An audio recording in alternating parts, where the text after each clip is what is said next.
You know, there's probably not that many more videos left with my van in it. Time is running out for how long we're going to be seeing this thing around. Exciting times, my friends, exciting times. Look at that, $19 for a steak. That's horrendous. This better be good. I better not wreck it.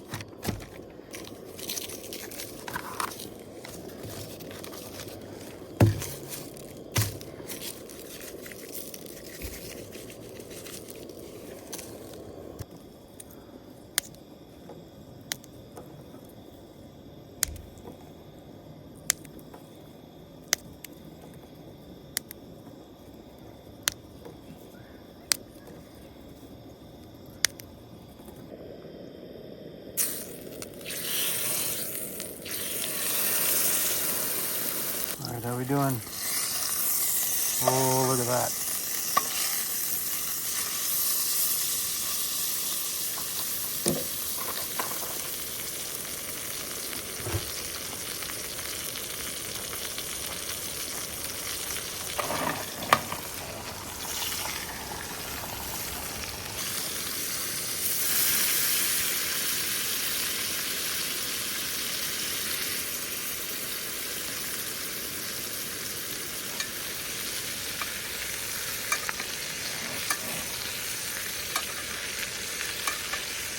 All right, in here, we're gonna throw the asparagus, give them a quick fry.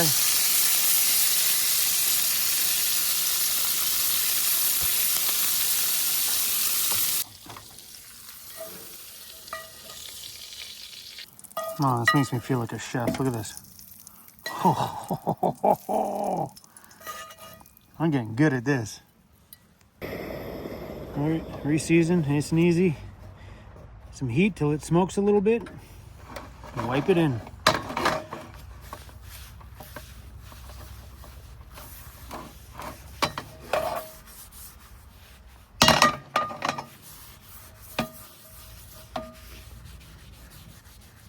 Get the whole pan, top, bottom, handle, the whole bit.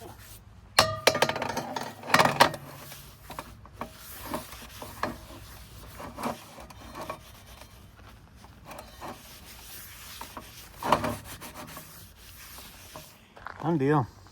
All right, see if I failed or if this was a success. Oh,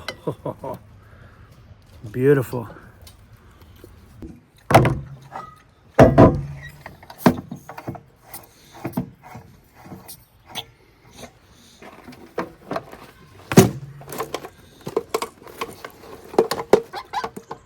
Oh, these bugs are flying around everywhere. I can feel them in the back of my head. Where I'm feeling things. These little buggers are flying around everywhere. And I'm not going to put my bug screens in because I'm done. We aren't going to have this thing out on the road enough to snap in all my screens. Oh, the bugs in here too. Your way to cool off than with a cool drink. But what if you don't want to get your hands cold? Breaking news, dozens of fully built off-road rigs spotted with zero mud, scratches, or dents. Officials are calling for mandatory trail use proof. Breaking news, dozens of fully built That's hilarious. What Gen X called off-roading, millennials now call overlanding. For more on this story, let's go to Drew Peeballs on Broken Arrow in Sedona. So I bet you, sir. So I bet you think airing down to 20 psi is extreme. What's airing down mean? You ever use that Whittle water you have on your vehicle? Use it for what? I just want to buy a $2,500 rooftop tent and use it once a year. Dollars. My gosh, Cool these are parts for my hilarious. Jeep. What is this used for? It's to mount on my little ladder or roof rack. Wrong answer. It's to show everyone you get stuck all the time on the trails. Okay, Cruzy, just a little bit on the pause. There you go, pal. Look at that. It looks so much better. Better than that dry thing. You got sap on you, buddy.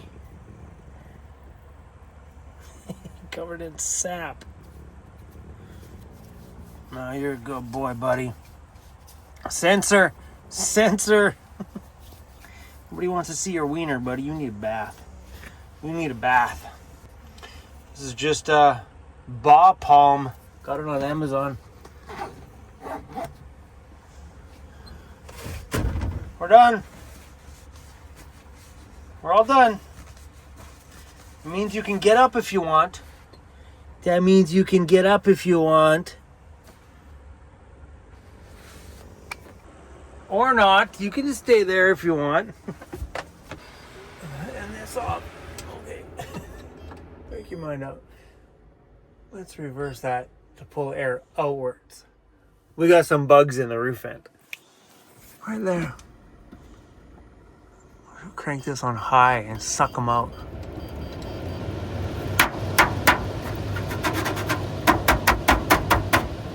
Bye.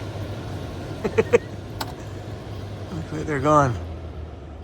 Oh, oops, not the light.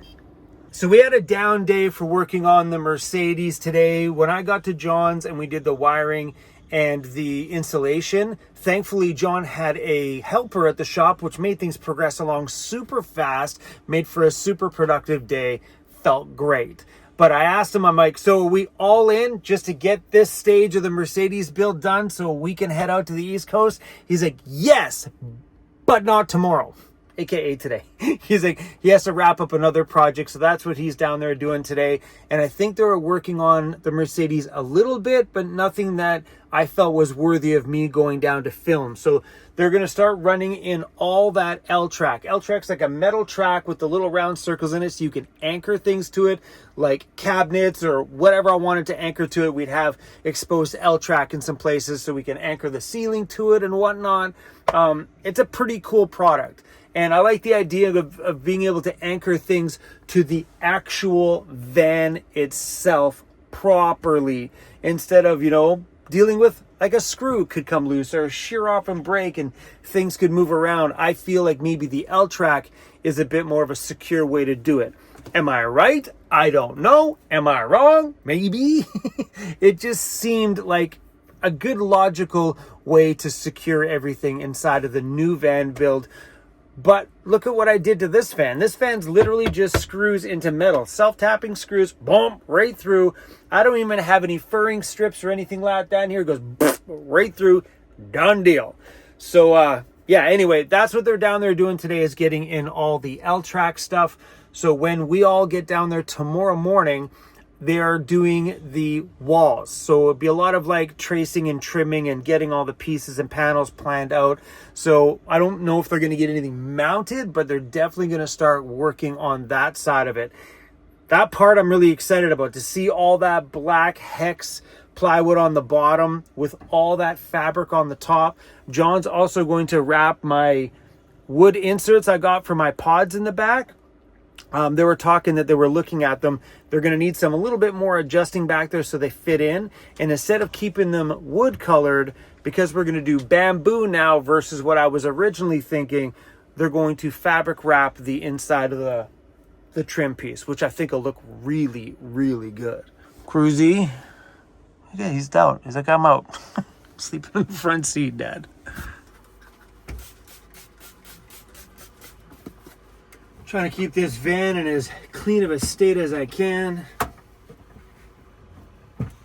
Especially if we don't know when we're going to sell it. As soon as those bumpers come in, we're going to throw it up for sale. They should be in hopefully next week, I hope. You see the little bugs in here?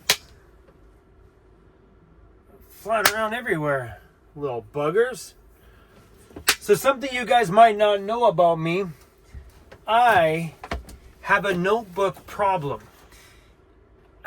Recently, it's gotten worse. So I've always had like a notepad problem. Like every time I write notes, like my desk is covered in these little Amazon Basic little notepads. I love them. And they're usually full of doodle, but inside that doodle is some pretty vital information. Like I'll make a very important note on a call I had or something, then I'll doodle around it. It's just waste of paper, but it's just a process that my brain goes through. But recently I got into a few other notebook ideas. So I have one for every phone call, business-wise, that I've gotten, so I can keep track of my conversations on the business side, like their name and their phone numbers and stuff. And then this one here is my van build one, which has nothing in it. Yeah, it's just I have a problem, a very big problem.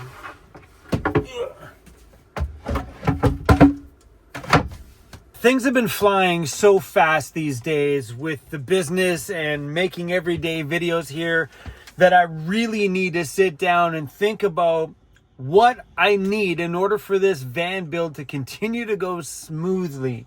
So it's been a bit of a bumpy ride with John over there because of me not quite mentally being ready to know where I wanted that USB switch or that plug, because he can't do anything over there until I know where I want things. So that was like just pulling things out of my wazoo while we're in there. And when I get to Ontario, it's straightforward in some aspect because Andy will have a design kind of concept for me, and then we'll iron that design out, and then boom, the cabinets get made. But it's the other side of it, where doing the install for any electrical stuff. Yeah, like right now on my list so far for Ontario, I have that black lawn seal floor, which has been out of stock, which is now back in stock, so we can order that so we can have the floor. The RV fridge inside, I want to do a stand-up fridge that opens like the ones you see in an RV. They open up the door like a regular fridge. It's got things on the shelf and you shut it. I'm thinking about doing one of those on this wall. That way, when I'm in the kitchen, I reach over, grab something, and then use the freezer in the back of my garage. Do something like that style in the garage for Cruzy's raw food. So I just go in the back, pull it out, I can grab his raw food. I think the RV style fridge will be on the inside. We'll actually have a freezer section on the top so I can keep some daily stuff in there for him, stock up a couple days in the inside, but use the back for a majority of it. A big part of this build is trying to build things to work around Cruzy. Like Cruzy will have his own dedicated full freezer, like full size freezer, just so we can haul around raw dog food for him, especially when we're out in those remote places, because if we run out of that, then he's gonna have to start hunting. Pretty sure Cruzy's gonna be a pretty shitty hunter. Can you imagine Cruz? He'd chase something for this long and he'd be out of breath. Oh, those little mosquitoes. What are those little things? It's a little mosquito, a little baby one. Little bugger. So yeah, and then tomorrow I need to remember to take a few things down to John's, like take a Webasto Airtop 2000 diesel heater with a muffler and an air intake silencer, so John can put in a air heater. So in the back of that Mercedes, we also have the in-floor heating system. And I'm not sure if we're going to do the in-floor heating system now, or we're going to do that as an add-on a little bit later, because that Rixon unit, just for the actual unit itself, is like 6,000 USD or 7,000 USD pre-install. So what we did initially is we laid down all that PEX tubing in the floor, so we are ready for heated floors if I ever pull the trigger on it. So I might hold off this year just to save a little bit of money and maybe do that install a little bit later.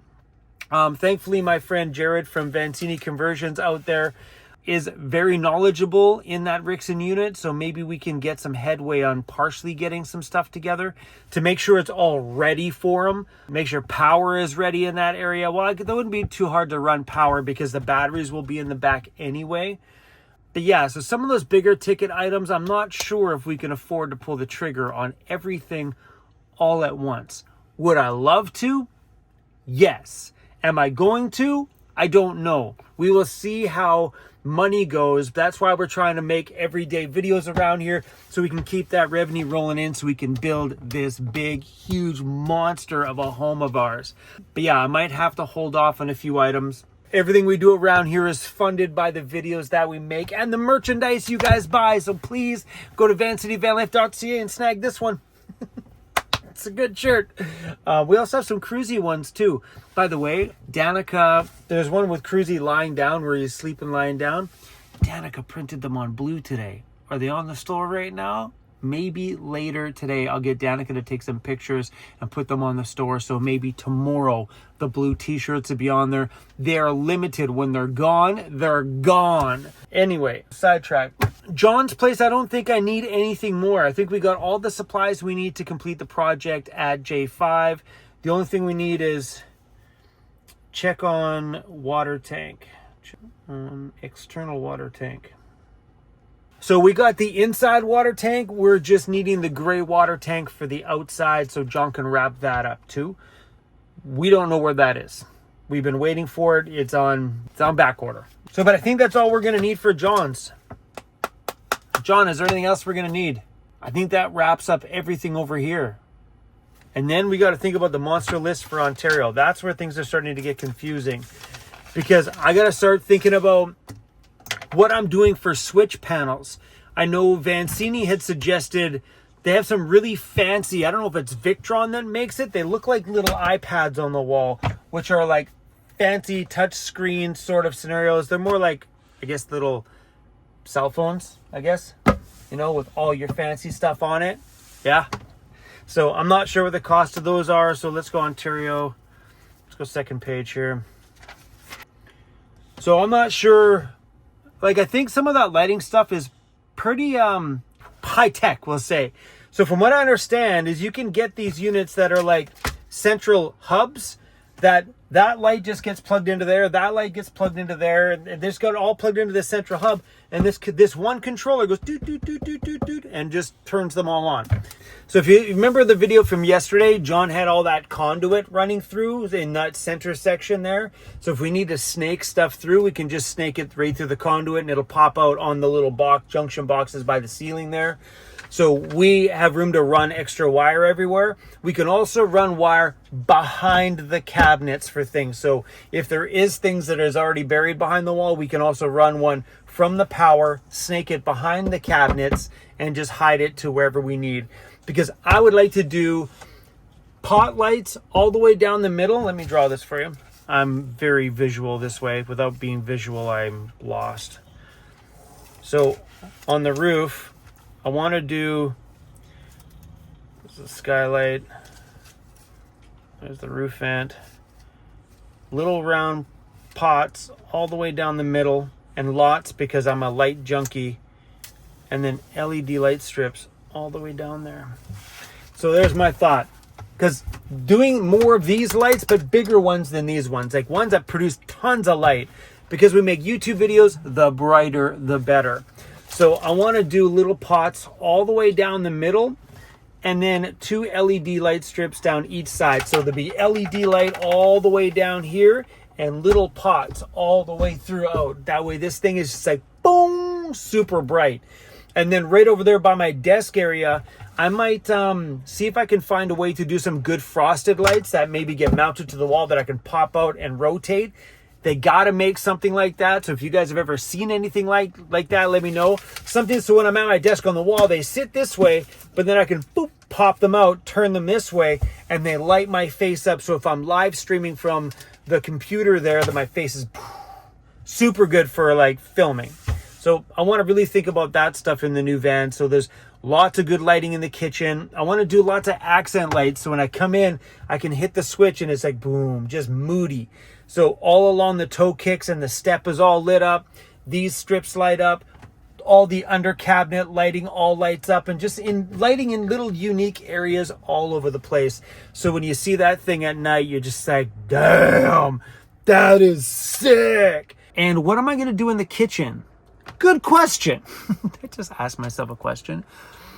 I'm not sure if we're going to do an induction cooktop, or Webasto makes a diesel cooktop. It's 12 volt in power. I guess that runs the flame part of it. I don't know if it's a flame. It's got an internal combustion or something. I don't know what it is. It's not an open flame system.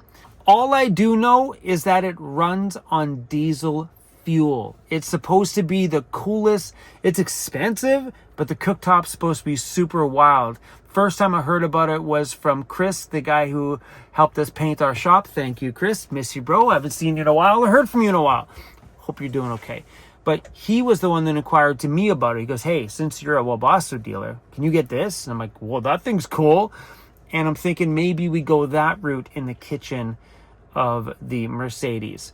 So we can't install that unit. That unit has to be installed by a certified Wabasso installer that is certified to install that very item. So J5 is a certified Wabasso installer, but not for the cooktops. That's a whole other certification or a whole other course he's got to take to learn how to do that and be approved by them to do that. But I think that cooktop is pretty cool. You guys should Google it. It's pricey, but super cool to know that I don't have to all that high power draw from an induction cooktop, that you have a flat glass cooktop. It is a flat glass. There's no like flame on it. Flat glass cooktop that runs on diesel. Let's go. I love that idea. Wabasso Diesel Cooker X100. It looks like an induction cooktop. 100%. Gas independent cooking. Cooking with Saran cooktop that is heated by burning diesel from the vehicle tank. That's what the Diesel Cooker X100 from Wabasso offers. Thanks to the integrated altitude function, cooking is possible at altitudes up to 2,500 meters. In addition to the cooktop, the stove also has a warming area for a total of 2 pots. Gas independent. Diesel from the vehicle tank instead of glass bottles has many advantages. Diesel is available at every gas station, requires no adapters. Wabasso cooker. This sounds like it's got instructions. Don't flag me for the music. Cook safely without open flames. Robust, high-quality Ciran cooking field provides 2 cooking plates. Elegant design, easy operation, stepless temperature adjustment and heat indication. Thanks to its compact dimensions and flat design, the Wabasso diesel cooker fits into even the smallest kitchen. The cooker is operated via a diesel burner, which is sourced with fuel out of the vehicle's tank. Warm air, combustion, and smells are fed directly outside. Think about it. Imagine that. Cooktop, diesel. Let's put that on my to-do list for Ontario. Well, we can't install it out there unless Jared knows a certified installer that can install it. Ontario. We just decided what we're going to cook on. That's successful. So yeah, today, honestly, I had an awesome day at the shop today. And then I figured since we're in this little bridge day that we would just chill and relax for the rest of the day today. And that's what I did. I had a really great steak, enjoyed some fresh air outside, and then put some plan together here for tomorrow. So thanks for just sitting down and talking with me today. We have a monster of stuff going on, so there should be nothing but action coming up here for a little while we're down at J5 filming as much of that Mercedes build as we can. I'm hoping you guys are stoked to see all of that stuff come together. Right now, I just want to see the black on the bottom and the fabric on top and all of that stuff done. John is also building me a bigger bed than I have now. So my bed is 48 inches this way. We're doing it at 54 inches, giving me and Cruzy a little bit of a bigger bed, not by far, but also this much more of a garage space underneath the bed. So I'm really excited about this, you guys. Anyway, thanks for watching this simple little video. I am going to go to bed. It is 10:30 p.m. right now, and we're back at the everyday videos, you guys. Tell me if you guys are excited about these everyday videos. I miss doing this stuff. I miss sharing the little bits of everything. We have been so horrible at uploading since January 1st. Literally, it's been a fail so far on 2025 for getting you guys what we normally do on this channel. I've been dropping the ball on videos, and we have to grind right now. Let's build this Mercedes. Let's move on and do some... Oh, you gotta get hit. Do some fun stuff. Money doesn't make the world go round, you guys. Money doesn't make you happy, you guys. But money sure as heck can build you a pretty rad home. So let's make that paper. All right, Cruzy, it's cuddle time, bro. Come on. Say nighty-night, little buddy. Say nighty-night, little buddy. Say, everybody go buy my shirt. Go buy my shirt with Sleepy Cruzy on it. Hey? It'll be out in blue in like a day. One day, your shirt will be out in blue and brown. I love you guys for just hanging out with me. It was a good night tonight, and I really enjoyed that steak. Wish you guys could have been here. Oh, it's so good. I'll get better and better at that stuff. All right, guys. Good night. Peace! Say peace out, bro.